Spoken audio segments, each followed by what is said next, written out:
1 Samuel chapter 18. And it came to pass, when he had made an end of speaking unto Saul, that the soul of Jonathan was knit with the soul of David, and Jonathan loved him as his own soul. And Saul took him that day, and would let him go no more home to his father's house.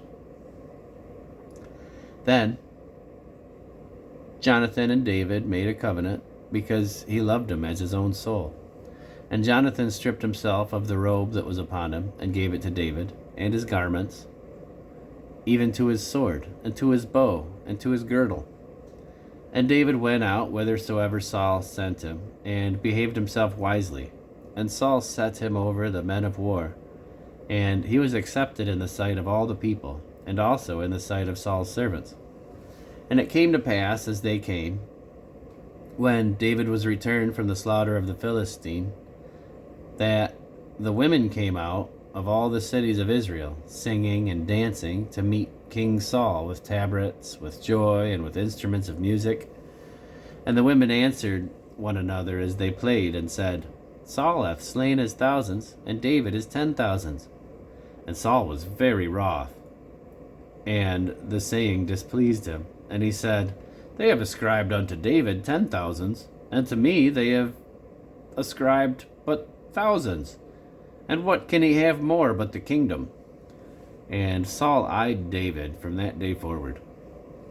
And it came to pass on the morrow, that the evil spirit from God came upon Saul, and he prophesied in the midst of the house. And David played with his hand, as at other times, and there was a javelin in Saul's hand. And Saul cast the javelin, for he said, I will smite David even to the wall with it. And David avoided out of his presence twice. And Saul was afraid of David, because the Lord was with him, and he was departed from Saul.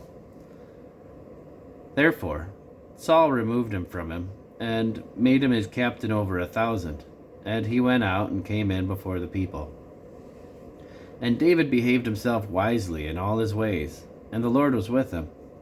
Wherefore, when Saul saw that he behaved himself very wisely, he was afraid of him. But all Israel and Judah loved David, because he went out and came in before them.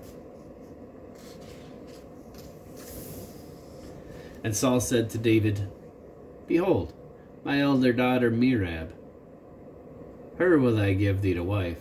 Only be thou valiant for me, and fight the Lord's battles.